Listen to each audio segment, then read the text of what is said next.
the week. Yeah. Okay. All right, guys, we are back.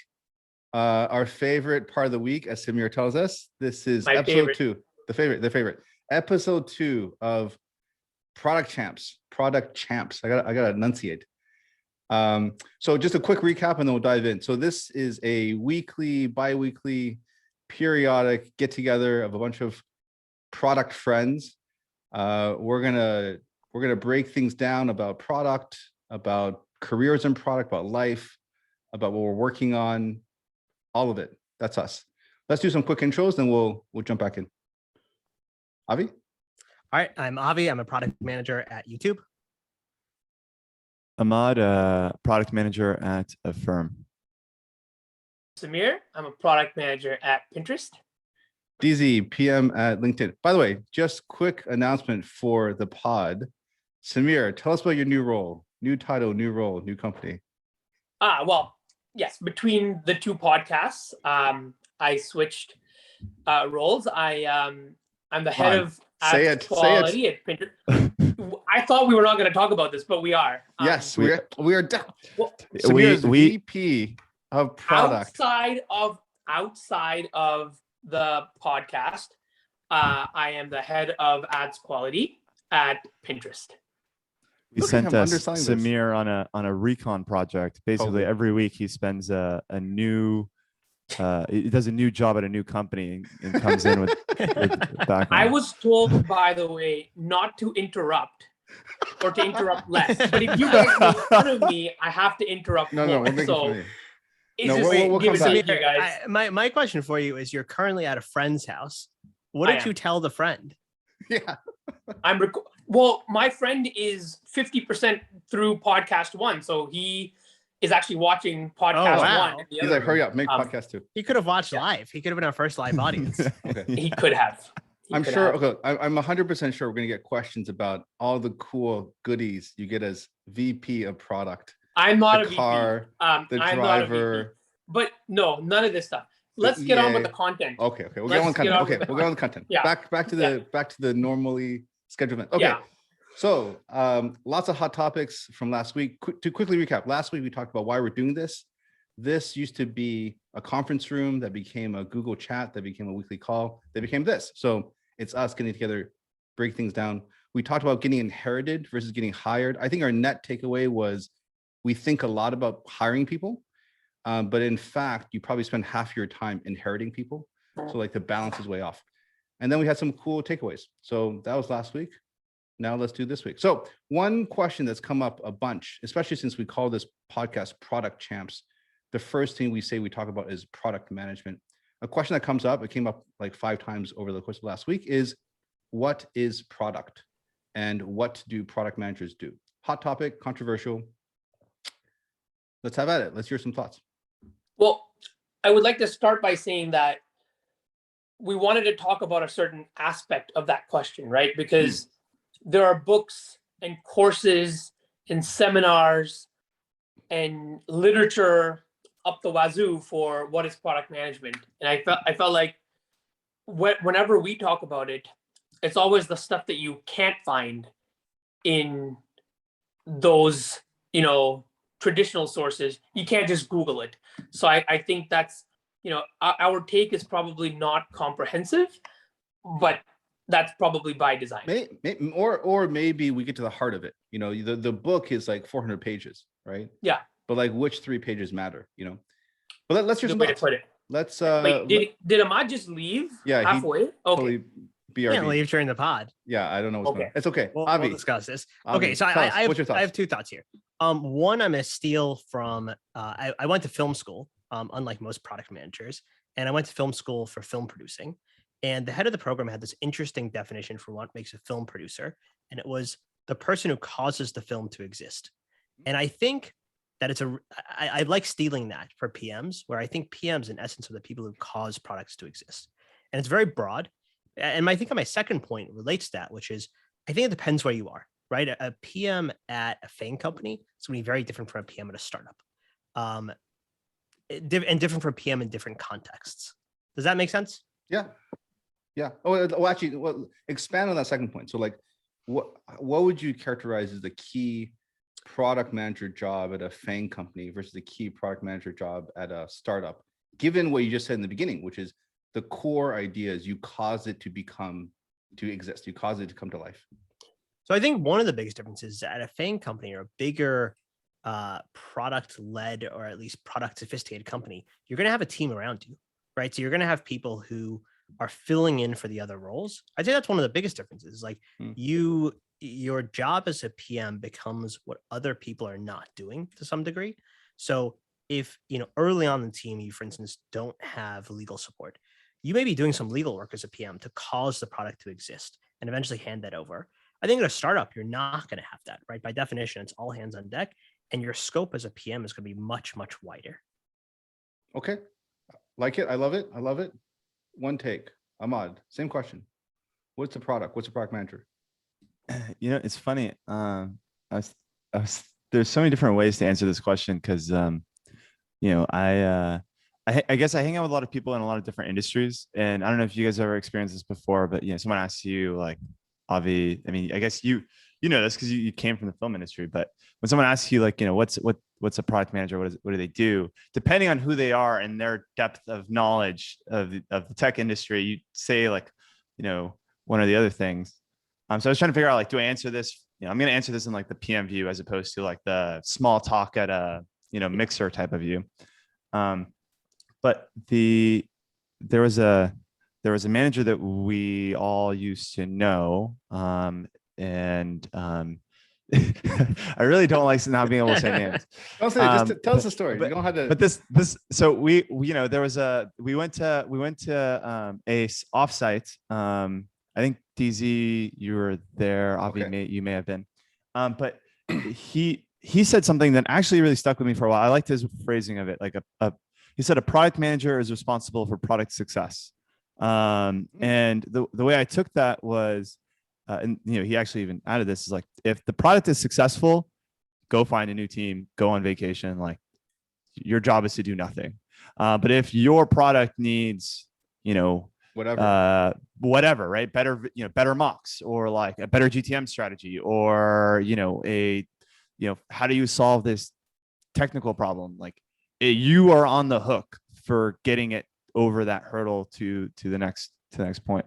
So I like that phrasing. It stuck with me a lot. When people ask me what a PM is, that's what I usually say is product manager is responsible for product success. By the way, those two answers are somewhat consistent, right? Causing it to exist and making it successful. Like, they're somewhat synonymous, a little bit different, but somewhat synonymous. I don't think we should level down for a second. So I think we're giving philosophical answers about what a product manager could be. And I think there might be people listening who just don't know even what a PM is supposed to do. Like, on paper, what's that definition? I can give the mixer answer, which I think covers it. So what I usually tell people at a mixer is 50% of my job is writing a piece of paper, and then the other 50% of my job is shipping that paper into reality. And that second 50% is way fucking harder than the first 50%. That's like a lead into a joke, I thought you were going to say. I thought you were going to say the second 50% is taking that piece of paper and putting it on the slide. Oh, yeah. Okay. 50% is the slide. Avi, I think what you're asking is actually deceptively hard to do. So, like, I think okay, I'll give my answer real quick because I think it's in line. Whoa! What about me? Huh? No, you're gonna go last. You're Samir. Come on, we're gonna say the rest of us. You gotta bring it home.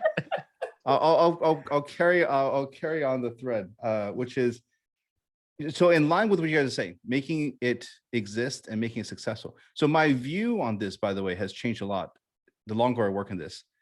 And the reason I'm gonna give this answer is because I view that the main thing, the most important thing that causes a product to be successful or unsuccessful is which problem did you choose to solve?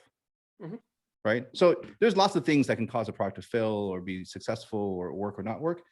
Amongst them, probably the first thing you should do is a choice. Make a choice about who am I solving for and what are their problems am I trying to solve, right? And that problem I think is really interesting because it's interesting for two things. The first reason it's interesting is because all the other things you do as a PM, Avi, to your point, all the other things you do as a PM, right? PRDs, get mocks, work with legal, marketing. Technically, somebody else can do that too. It's not. Sure, you can fill in the gaps and do those things, talk to users as an example. but you can also hire specialists. They're not so particular of roles. But that first thing that you do, which is choosing a problem, kind of falls back on taste, intuition, data. And I think that's the principal responsibility of the PM. So my answer to the question, what is product? Oh, by the way, when I was first joined, so story that you guys don't know. So when right before Google, I was not a PM. I was a data science at LinkedIn, right? For folks that don't know. And I was trying to get and I was doing product work. I just didn't know it was product work. I didn't have the vocabulary. And I was interviewing at Google. I ran to a friend at Google who'd been a PM there for a couple of years. And he was like, hey, at the end of the day, all the PM really owns is which problem to solve. Like everything else is a decision made with other people in the room. It's bartered, it's negotiated. Ultimately, all you can stand behind and say, hey, this is the decision of the PM, with everyone's input, is what are we trying to solve for? And so that's my answer. The core responsibility, the core job of a PM, the core function of a PM is to bring a product into existence, makes it successful by choosing the right problem. Can I riff on that a little bit before Yeah, handing it off to Grandmaster Samir? Grandmaster. So I think you said this the other day, and I was actually thinking about it. I feel like a good example of this, the way this plays out in reality, is if you picked a very good problem, you can ship something that is absolute garbage, and you'll see like tons of traction. And if you picked an easy problem, right, like a problem that's like maybe it exists for some consumers, but not all consumers, or it's like a slight workaround, then it's actually very hard to pull traction, even though you shipped an amazing product. And so I feel like that spectrum is like a good way of assessing, did you pick the right problem? Is like, did you ship something that actually like was pretty bad and ended up picking up anyway? Then like, or people like this is where, by the way, I think a lot of folks go wrong is from the very beginning, right? Because they hear about the job product manager. Oh, you know what I do? I decide what the product is, right? It's called product manager. I would rename this thing problem manager. Your job is to pick the right problems, understand those problems, communicate those problems.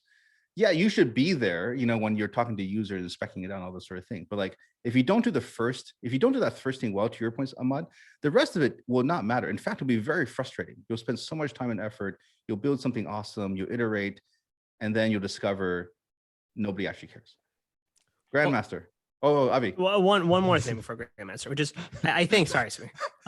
I think there's another deceptive part of product manager, and you started to touch on it, DZ, which is the word manager is interesting, because in reality, you're not managing any of the other people besides PMs on your team, right? So you're traditionally not the manager of the engineers working on the thing.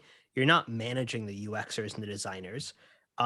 These people you're almost influencing. Totally. So I think that's part of the art of it, where you have to pick the right problem and then cause part of what I mean by cause is that you have to influence people to solve the right problem. Yes. Yeah, 100%. I spend most of my time. I realized that all the time I spend talking about the problem is worthwhile. Oh, we lost Grandmaster. I'm here. You're here. All the time I spent, when I first started this, I spent a lot of time trying to convince people of, hey, we should build X. Right? Like, let's build X. X is the thing to build. Let me talk to you about X. It's so cool.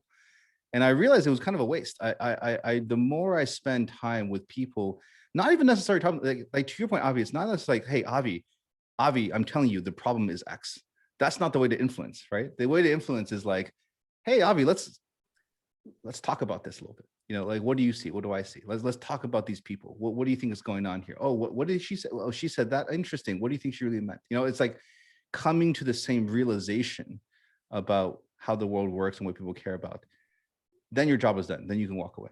Exactly. Okay, Grandmaster. A few things before I get into my answer. The first is, I did not rename myself to Grandmaster Samir. Someone else did. So sure. Right. That's one. The second one is, I have been practicing not interrupting all week, and I feel like I succeeded by sitting there silently for a while. So, and then the third is, I actually agree with all of what you all said. So I just wanted to add some color to it, actually. The idea of, so first of all, Ahmad, you mentioned, look, it really depends. Or I think Avi, you mentioned like, it depends on if you're in a big company, then like you're doing a certain type of role. But if you're a startup, there might not be this function. You need to do this function. That's actually a very, very important point that a lot of people fall into. There's like typically this like myth that goes around that, oh, you're a CEO of the product, and people fall into that trap. It's not actually a good description of things, like because I think it connotes something that's not true, which is that you make the decisions or you have this power that you don't. But one of the things that I find a lot of people fall into this trap of at big companies is there are some products, regardless of which company, at some time, the most important place to spend time is on marketing, or is on go-to-market, or is on actually not new features, right? That's the key, not new features. And many product managers are extremely well-intentioned and actually do the right thing and spend that time on like beefing up the go-to-market or beefing up the marketing, whatever that part is, spending time with engineering to think about scalability or technical problems. And then the sad reality of this is that like these large companies have rubrics on how they evaluate product managers. And they'll be like, well, what did you ship? And it's like, well, I shipped this, like, look at the success we've had. We have this new, launch, this new whatever. And it's like, well, what did you do for product though? And it's like, well, I didn't, or I did these small things. But these rubrics artificially restrict what a product manager in a large company ends up being rewarded for. So I think that's where in a startup, you don't have these things and you just do what is needed. And I think a lot of people, well-intentioned, try to do that. Big companies, I've seen them fall into that trap. So that's one thing I want to call this incentivization of narrowly defined roles. The other one is we talked about like problems being the key part of this, right? Which problem do you choose? Which problem do you go after? And the most actionable way I've seen this in practice for product managers is when they're coming up with roadmaps, because that's one of the key activities you do. You come up with a roadmap. What are you going to build? What are you going to ship? A lot of people think about roadmaps in terms of like structuring features or capabilities. Like what capability are you going to launch now? What capability are you going to launch next? And they might even be more sophisticated and say, oh, it's for this other user type, for this other. One way to approach a roadmap is, instead of a roadmap of capabilities or roadmap of features, is a roadmap of problems to solve. Totally. So if you think Love about it. like, right? So like phase one, we're going to solve this problem for the customer. Phase two is this next more sophisticated or broad. And that's where you can say, well, am I solving an adjacent problem for that same customer? Am I going to solve a new problem to bring in a different type of customer? If you think about a roadmap, a series of problems you solve, then you actually have a lot more agency in defining the roadmap for your product in the context of problems. And you get to choose the problems that you get to solve. And then the last one I wanted to say was, Ahmad, you talked about, if you build a really good product, or if you solve the right problem, then people come to, regardless of what the product is. And this is like really key, because we've all seen products that haven't been designed well, have been neglected a lot, but people like walk over broken glass to end up using. And often it's worth thinking about these in terms of like vitamins versus painkillers, right? Often when your problem that you pick is a painkiller problem, as opposed to vitamins nice to have, people will go through a lot of pain to solve another pain that they have and end up using. So that's some color on what you guys said, which I largely agree with on what product managers are. I like the by the way, this guy's actually taking notes. I gotta give him props. He's taking notes and he's crossing shit quiz us out at the end of this. Well, you guys gave me all this time To to write sit this down, book. so I have nothing to do. I love the problems based roadmap, because I think that solves a lot. It's funny, as we're going through this, and I feel like I'm taking notes myself. We should do some of this stuff. By the way, because like we should set this as a good. They're good frameworks. And well, I think the hold problems on. based. Like this is, I think Avi touched on something earlier, and I'm just seeing Avi's thunder here. Where like there is a disconnect between what we as product managers recognize now, after living it, as to be the real problem to solve, and what people expect, right? So I can tell you, and it goes back to a little bit this notion of manager. Like, what are you managing? Are you leading? Are you influencing? Are you managing? Like I can tell you for a fact that if you call it a problem roadmap, there are certain engineering and design teams that will absolutely hate it, right? It's like, I can't ship a problem. 100%. Like that's, there's no, 100%. this is not a problem. You know, I need to know like what button goes here and how it connects to, you know, like, tell me that, like, don't give me a list of questions, right? So there's this weird tension between, like, basically, you know, to kind of riff a little bit more on what I was saying before, your job is to bring this thing into existence. Your job, to Ahmad's point, your job is to make it successful by choosing the right problem. And then once you've chosen the right problem, your job is to go back to all those people and speak in their words and speak in their language and speak in their mental model, right? Like, what does the engineering manager need to hear? If you have a cool engineering manager, and there are some, I've worked with some who are out there, and you can convince him or her that we have a problem roadmap and not, we have a problem map and not a roadmap, go for it. But you might have to just force yourself to translate that problem map in your head into a roadmap for the team. So is the problem roadmap then really like, is a good place for this to start is like, you know, a PM manager and his report, his or her reports, like for them? Yeah, I think so. So like this idea of, you know, the thinking you do and the preparation you do versus what you tell your team becomes more and more divergent as you seek to have more influence and as you grow in your seniority, I would say, because you are not just solving, like, you're not the PM of the save button anymore, right? Like, you're the PM of like an area or a problem space. And I think the trick to this is to identify clearly, and by the way, get organizational alignment on what are the key problems to solve that add value to the customer, the business, etc. And then brainstorm with the team on what the solution space is, right? Like, what are we going to build to deliver on solving these problems? But your main influence, to going back to what DZ said, is picking the problems that then the solution space tries to like solve by willing into existence with the rest of the team, right?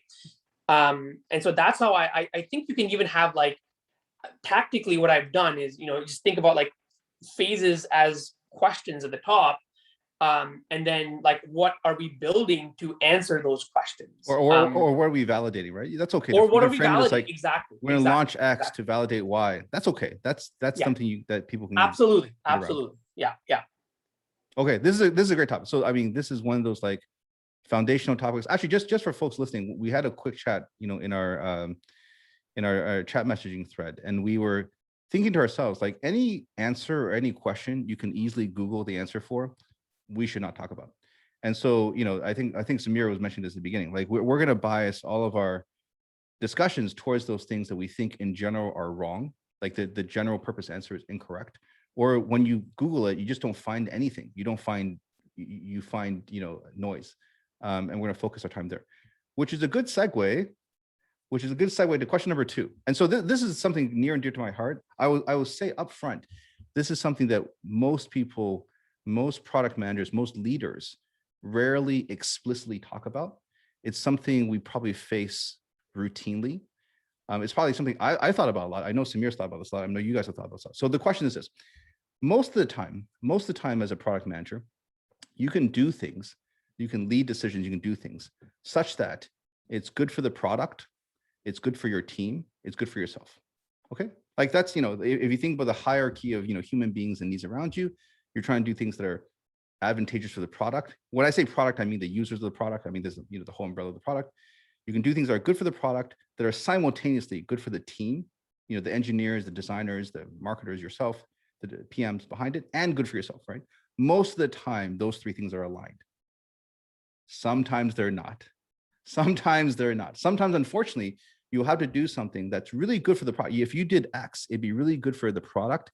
It'd be really bad for somebody's career, right? And that might be you. That might be someone on the engineering team. That might be a designer, or vice versa. You can definitely do things that are very good for this person's career, helps them get promoted, helps them land that job, helps them whatever, and is actually quite detrimental to the future of that product. So my question to you guys for this very difficult, non-answerable question is, when it comes to those moments, you know, when you have to make a decision where you can't solve for product, team, and yourself simultaneously, you have to somehow break one of those things to get the other one, or sometimes you have to break two of them to get the other one. But when you have to make a trade-off between product, team, and yourself, how do you make that trade-off? Both in your head, how you think you're going to make the product decision, and in reality, like when push come to shove, when you're in that weird moment, how did it play out? What do you think? Let's talk about it. I think for what it's worth, DZ, I think yourself is hard because depending at the company you're in, it actually will lean either in the product bucket or the people bucket. Sure. Like Google, for example, if you're going to do something for yourself, like doing something for people does more for yourself than doing something for the product. Apple, I think, is the opposite probably. It's probably if you do more for the product, that matters more than what you do for the people. So I feel like that one is a hard one to answer based on like the type of company that you're at. Wait, let's stay there for a second. You're saying Google is a company, as an example, Google is a company that prioritizes people and teams. Therefore, you should always make the decision in favor of people and teams, sacrificing the product. Versus at Apple, you're saying that's a company that prioritizes. When I say prioritizes, I mean in your promotion and your growth and your, whatever. You benefit when you prioritize product versus at Apple versus you benefit when you prioritize team at Google. Yes, I'm saying like, if you prioritize people versus product at like Google, for example, you're getting these extra bonus points to yourself, which prioritizes your promotion, which is you get people to like you. And Google's promotion culture is kind of revolved around peer reviews. So it definitely fits in that, in that bucket. That's what makes it hard, I think. So that's one answer. So one answer on the table is the answer is whatever your culture optimizes for. Like, don't buck the culture. If you're in a culture that prioritizes people, break the product in favor of people. If you're in a culture that prioritizes product, optimize for product over people. That would be my answer. Yeah. If you want to be a successful PM, right? Because otherwise you're going to spin, Samir had this really great example analogy for me when I first joined his team.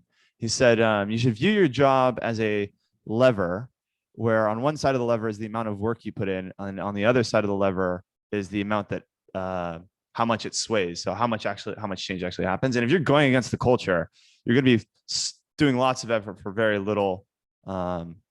I don't know, Samir, if you remember that, but yeah, so that's my vote. Of course I remember that. I remember all the things I've told. Sure. This is why you're the grandmaster. By the way, I feel like today's I was hoping between the two podcasts to get a haircut. And I didn't, and now I can see how gray my hair is, which, by the way, I'm going to use as part of my answer to this question. This is all my gray hair comes from prioritizing product and team over self. You guys know this. So I actually have a lot to say. I won't take a lot of time, but I have a lot to say on this topic. And you guys know this. I have often prioritized team and product over myself at different stages when it comes to making people get what they want in their careers, work on problems they care about, get recognition, et cetera, et cetera. I believe, by the way, I really agree with Ahmad's answer of like, it's very hard to go against the culture for most people. Playing within that cultural prioritization of what's important actually it's what the company's rewarding you. It's what the company incentivizes. So like, that's a very natural place to start. My take on this is over the long term, product, like day to day, you always want to be prioritizing the product as much as possible. And it's because at some point, and it'll catch up to you at some point, the results speak for themselves. Like if you have nothing good to talk about what you've done over the last X years in terms of problem solved or things, it's hard to make yourself successful at that point too. So even from a selfish perspective, if you think about it, like making the product successful is a good first step. I feel like the way I view team, like I prioritize team over self because we're not a transactional business, we're in a relationship business.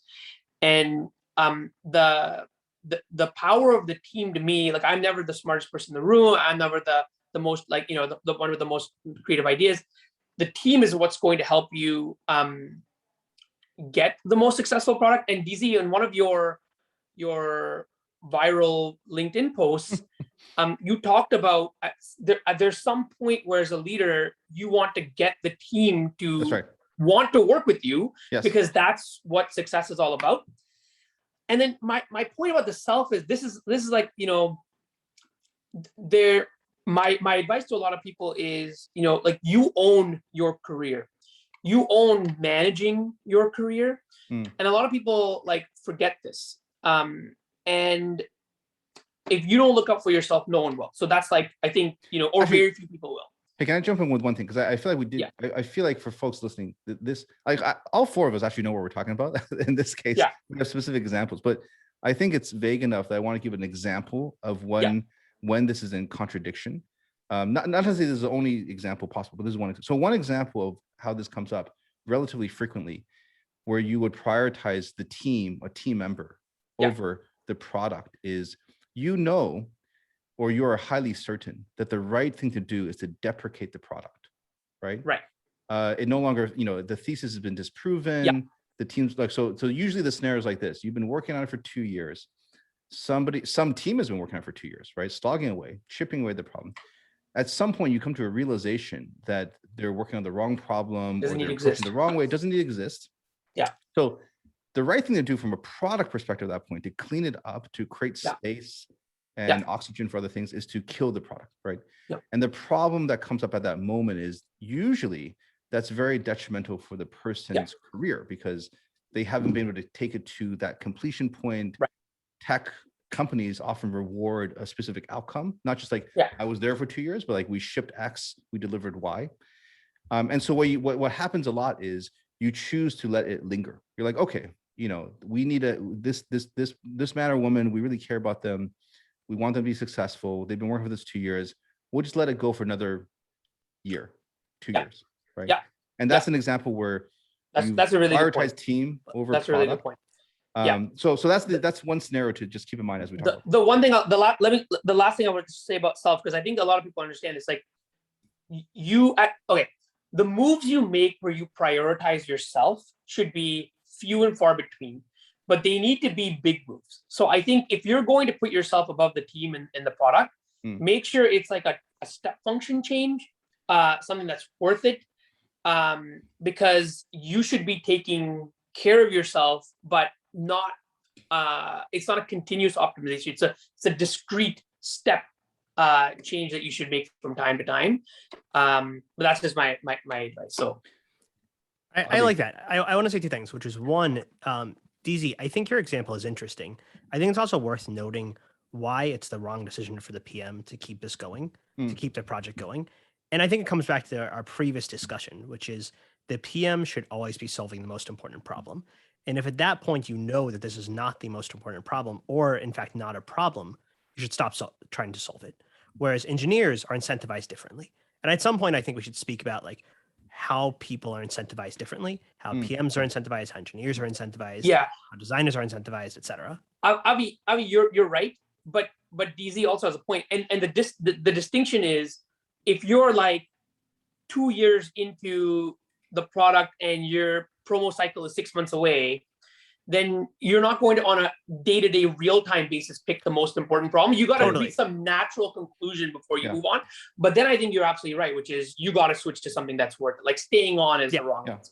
And look, smart people, like the thing is, like, Avi, you're also hinting at something. Like, if the person, him or herself, should realize this, right? Like, this is an important learning as a PM in general, is like, hey, cut your losses, reflect, right? Like, just because you've been doing something for 6 months doesn't mean you got to sacrifice. Like, it's the worst answer to wasting 6 months is wasting another 18 months, because I didn't want to make the hard choice, like, keep it going 18 months later, you're 2 years down the drain, right? So, like, in one sense, that person should come to learn this themselves, but often as a PM leader, PM manager, team manager, you face this hard trade-off. And we all grapple with it, and we sort of, like, I feel like this is one of those decisions where, like, your head and your heart pull in different directions, and it's very situational. And I always struggle with this. I never know how hard to push or when to push. I always feel like I do it wrong, basically.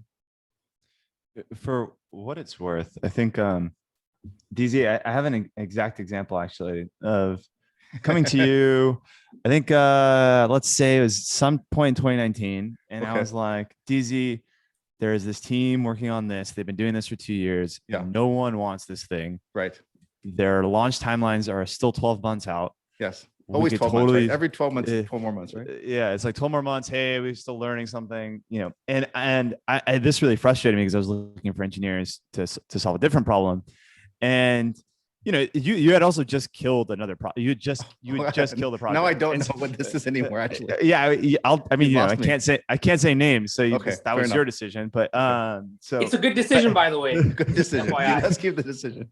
I guess. Yeah, I mean, okay. So tell the story. Tell the story about. So anyway, you had just killed the project, and so yeah, I go to you and I'm like, hey, you know, high off this energy of you killing this project, and I was like, hey, like, you know, there's other project here. There's like literally 6-7 people working on it. Like, they have nothing to show, and they're still, you know, going. Like, can we kill this one too? And you paused, and you were like, okay, let me ask you something. Think about whose project this is, and the person who you'd piss off. Is that really someone you want to piss off? In a sense that like the people, like it's like a there's like a prioritize the team, and then there's like, who are you really upsetting, and then like, do you need stuff from them in the future? Yeah. And you were like, you know, that was basically your answer. You're like, I think this one is better left. Just leave it as it is. Don't poke the bear. Yeah. Given the context. Yeah. By the way, here's the thing. Like, I think what you guys are saying and kind of Grandmaster Samir kind of hinted at, but didn't say outright, is like long term, you should definitely prioritize yourself. Long term, you should definitely prioritize yourself, right? And long term, you by necessity, you probably have to prioritize yourself, right? And I think the friction comes in is in the moment dated is like on the short term basis. How long do you let these things slide? So long term, the prioritization should probably be, self, product team, or maybe product team self. I don't know. You could argue that optimizing your product team self. I think our friends listening to this can understand the complex nature of this. There's no one right answer, but I think what we've done is we've teased apart enough of this where like situationally, hopefully people get guidance of like when to do one versus the other. Because I actually don't think there's a global stack rank that you can always. I agree with this. Yeah. I think actually the battle is to become aware of this. I think a lot of people I talk to are not aware of the tension between these three things, or not aware that there are 3 different incentive structures. And so I think the real answer is like, learn to struggle with attention and make decisions situationally. Look at this. That's grandmaster. Am I grandmaster now? You know what? It's because he's sitting in front of that bookshelf. This is what makes him like smart. After you read at least half of those books. I gotta sit behind in front of a bookshelf. This is okay. That's great, Avi. That's exactly right. Well, we'll move on to the topic. Just to close this out a little bit. I actually had this same conversation with my manager for the first time. I've never talked about this explicitly with my managers before, but new manager recently based on our last conversation. And I said to her, hey, for me, when you have to make decisions for me, right? Make decisions in the order of product, team, DZ.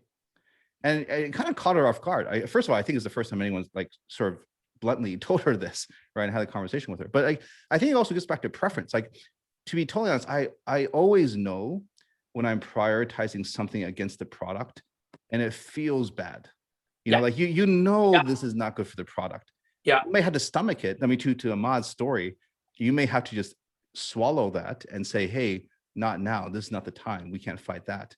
But every time you make a decision where you're going against what the product should do, you're a product manager, right? Like it sort of violates something fundamental inside you. And so I was like, hey, for me, my preference is if you need to solve for something, solve for the product, solve for the team.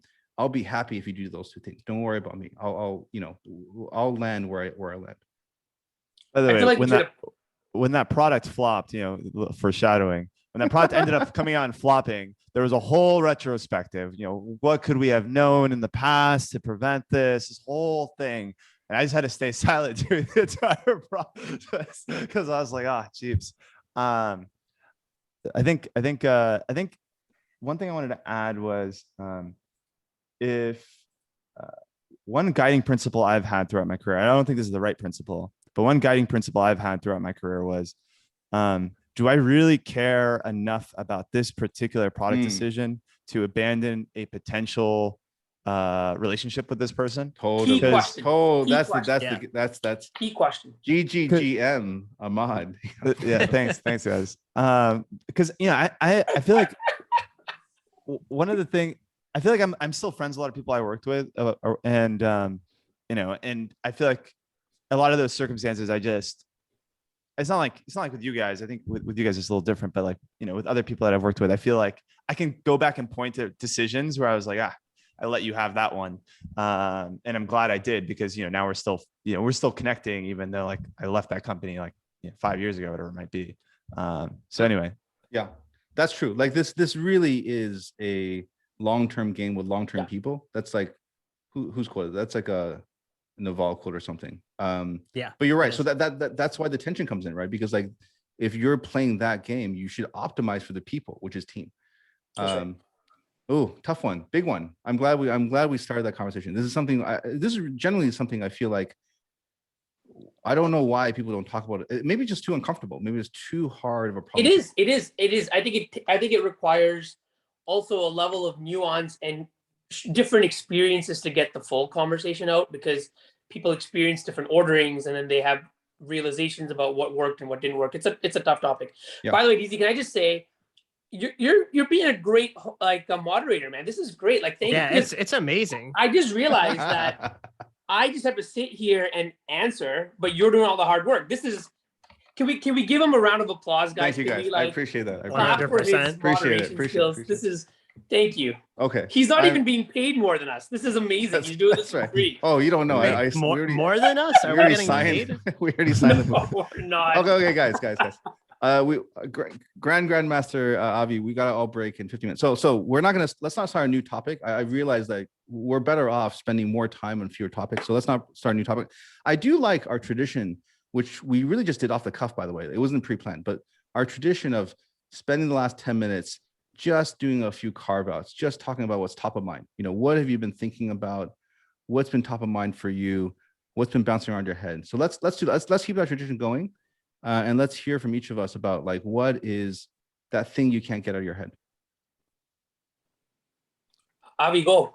I'll start. Okay, so I've been thinking a lot about organizational complexity, and we kind of touched on it a little bit this week, but I think one of the things I'm working on at the moment is there's a correct product answer, and there's definitely a way to do things right, but we're butting up against some just really hairy built-in antibodies in terms of organizational complexity. And it's interesting as a PM to have to navigate those, because there isn't necessarily a right answer with a larger product, right? So I think I know the right answer for my product, for my feature, but then it interacts with this larger ecosystem. And it's interesting to have those conversations and bring the data points, and again, provide that level of influence to try to cause the thing that I want to happen. And I'm struggling with it. It's something that I actually don't think I'm very good at necessarily. I'm getting better at it, but it's really, really difficult. I'd say diplomacy is actually one of the most difficult parts of this job. Oh, +1, man. That's these. I find our conversation interesting because, like, you'd expect, hearing what this podcast is about, that we talk about like features and breaking down features and user journey. Like, we talk about it's all like next level, like how to actually play the game, like where are the real sticking points, kind of stuff. I love that one. Diplomacy is key. I call it PM ranting. That's exactly what it is. It's not. You won't find it in any textbooks. It's just people ranting in a hallway conversation. That's right. Yeah, the textbooks never talk about negotiation, by the way. Like, I don't know why negotiation isn't like a chapter in the book, to the extent there is such a book. Okay, a few more carve-outs. GGGM, Ahmad. Can I get an extra second? You want to come back? Yeah, okay, we'll come back to you. We'll come back to you. Yeah. It better be good by the time we come back. That's right. That's right. You're making it worse for yourself. Samir, you want me to go first, or Samir, you want to go first? Why don't you go first, DZ? Okay, I'll go first. Yeah. So the thing I've been thinking about, actually, this is something I've thought about over the course of my life. As I don't think I've shared this in pod. I know I haven't shared this in pod before. I have 3 kids. They're relatively young, And so, as a father of 3 kids, you often think about like, what specifically should I be teaching them, right? Math, science, ethics, morality, like these sort of things. Like what really turned out to matter in my own life, right? That I learned from my parents versus learning through my own journeys. Anyhow, so one of the things I've wondered for myself in the context of my kids and myself is how much does it matter to my own life, the ability to grapple with contradictions and kind of live with contradictions, right? I'll give you one easy example, and then there's thousands of these examples. One easy example would be nothing I do matters, and everything I do matters, right? We can have the philosophical conversation about like why both of those statements are very, very true. And there's lots of examples of this where you both extremes of point of view are really correct. And basically what I'm trying to get at is like, I wonder if my happiness, my success, my growth, a lot of it comes down to just being able to handle that contradiction, to kind of live in between those contradictions and not let either of those sides of those sort of things kind of dominate my thinking or my behavior or my life. I love that. I'll ask a follow-up, which is, how do you think this is passed on to you? I don't really, I mean, it's certainly something I never talked with my parents. I mean, I think, from a parent's point of view, it tends to be one side, right? Like it's never, the answer you get from your parents is never like, hey, the word is super nuanced and, here's the shades of gray and like, in reality, nothing matters, but in reality, everything matters, right? That's not the way the conversation goes. It tends to be, hey, work really hard and stay in school and exercise and eat healthy, right? I remember actually, I remember when I was going off to college. Actually, should I share this? I'll share this real quick. So when I was going off to college, the place I went had a lot of fraternities, which is very surprising to anyone that knows this institution. Wait. Since you put me on the spot about why don't you tell everyone where you went? He went to MIT, guys. So I went He's to super MIT. smart. Right, Okay. So you can also read it on his LinkedIn. I don't know why he's being was he secretive about humble bragging because he was 100%. It's like, part of the an story. institution. Yeah, right. At least he didn't say an institution in Boston. Okay. You went to MIT. Tell me, Right. I'm telling you story. We all know it. And study computer science. We continue. Okay, fine. One of the very, very bizarre things about MIT, which nobody can really explain, is that it has a very strong fraternity culture, right? You think fraternity like Animal House, but like imagine a bunch of nerds sitting around doing problem sets. And then playing sports. That was MIT. Anyhow, so there's a bunch of frats, and my parents, were like Chinese immigrants, right? Like I've never heard of this thing, and whatever they've heard about fraternities is probably terrible, right? Like their conception of fraternities is like, I mean, there was a time period when fraternities had all sorts of horrible stuff going on legitimately. So I remember that one of the older fraternity brothers, he was like, in his 40s or 50s, had written this letter basically to the parents of students who were joining the frat, right? And you're supposed to give this letter to your parents, right? And I don't remember the whole thing, but his main point was a life in moderation is the life worth living. So you don't want to go off the wall and like go binge drinking and do crazy stuff. You don't want to be like a monk and sit in your room and just do peace sets all day, right? And so I think that was the first taste of this idea that I had, which is there's all these sort of decisions in your life where both extremes can be justified, right? And you have to find yourself in the middle somehow. I think DZ is probably one of the handful of human beings that takes away from the concept of fraternities the concept of moderation. It was this letter. I gotta look this up. So to answer your question, Avi, this was a very long-winded way to get the answer, which is I think that was my first exposure to this notion of think about the contradictions, think about the extremes, and then grapple with them, and then find for yourself somewhere in the middle that makes you happy and helps you be successful and healthy and so forth. That's great. I love that. All right, GGGM, go ahead. All right, let's see. So something that's been on my mind recently is what is the true superpower I have as a PM?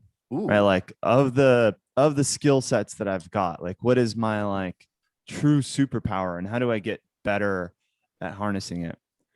And I don't have an answer here. It's like something I'm still thinking through. At some point, maybe I'd love to hear your guys' what you guys think yours is. But right now, what I'm noodling in is I think deep user empathy is probably my superpower. Is like being able to put myself deep inside the user's shoes and truly understand. People. You read people. You read people really well. I think, and it makes it easier for me to not stress out about things that I know are noise, like, people trying to solve problems that I don't think are problems for the user, and then stress out about things that I do think are. So it helps in a lot of ways. But right now, that's what I'm currently, it's currently been top of mind for me. That's awesome. That's a really important skill. Okay, I'll go. A lot of PMs. So I'll make this a little bit tactical. A lot of PMs have over the years asked me, hey, what can we do to improve our craft? What can we do to, they've all asked you guys as well, but I'll give you my take on this. Often the fastest way that you can improve your PM craft is observation and imitation. And so, if you think about I remember Google, but also not uniquely Google, many companies have this idea of when it comes to reflecting or evaluating a product manager, what did you do and how did you do it? And I think, people struggle with the first one, what did you do? So how do good PMs get stuff done? But very few even tackle the how did you do it part, and try to use observation and imitation to get a good sense of how do high performing product managers get things done in a way that their culture rewards them. But when junior product managers first start, reading the PRD template or the specification, the requirements template, is a very tactical way of understanding what do I need to keep in my mind as I think about this problem, because I eventually need to fill out a document that I communicate with the team that has all these aspects. So this is junior level stuff, but there's a lot of junior PMs that want to know how do I think through the problem holistically. One step above just knowing the template, of course, is asking the team for good examples. So you can start reading good examples. Kind of cheesy, but I don't think it's that cheesy, because I'm sure when you're becoming I'm making this up, I'm not a musician, but I imagine it is, if you're a musician, you're copying other people's songs to learn how to play. It's kind of like that. Could you rewrite that PRD, not the whole thing, but just the gist of it, in a way that could be just as compelling as the original author, more compelling than the original author? What did they use to convince people? I think these are the things to tease apart, not just the words and the sections. And then the other one, going sort of on the how did they do it part of things, is, I've always found it interesting to observe, and actually a manager pointed me to this skill, to this technique of observing in meetings, for example, how people ask questions at different stages of certainty about a topic. So if you're unsure about, if you don't know anything, how do you ask? How do good people ask good questions when they genuinely want to learn? That's one way of asking questions. What if you observe how good people ask questions when they want to test? Does Ahmad really know what he's talking about? Or what are the core issues behind the matter we're discussing? It's another skill set. The faster you get better at identifying what kind of questions lead to those good answers for that type of question, the better and more effective you can be. And then there's another set of questions of, how people ask when they really want to break something, not just test it, but actually, influence against or influence away from. Or they want you to stop talking. Yeah. So, is that? That was savage. You let that fly, Samir. I'm going to ignore you because he teed it up. He teed it up. It was so good. Keep riffing. Keep going. This is good. Keep going. Yeah, you bet it's good. So I think what people have found helpful is, observing how good people write documents, observing how good people ask questions. I think observation imitation could be a really quick way to improve your craft. Or observing when you should wear black polos. Can I riff on something that he said? Are you wearing one too? Okay, so why do you think I'm wearing black polo? Observation imitation, Samir. I was doing it for next you week. So I think honestly the best advice in this podcast today is the very first thing that Samir said, which is if you're a PM at an, like an early stage PM at a company, honestly, or a PM at any level, or trying to get into product management, go find a incredible PM in the company and go buddy with that person. Like go learn from that person, go try to be, put on that person's team, like try to work with that person's, because 90% of the things that I learned that were like really good for me and like honing in on my craft, I've learned all from managers, mentors, people I work with who pushed me to be better. In my opinion, that's actually like the only way to like really get good at your craft. There's like theoretical stuff that you learn in a book, and then there's like practical stuff in terms of like getting into the surgery room. And the only way, you can operate well in the surgery room is if you have people telling you all the things that you're doing wrong when you're operating on a frog before you operate on like, a human being. Yeah.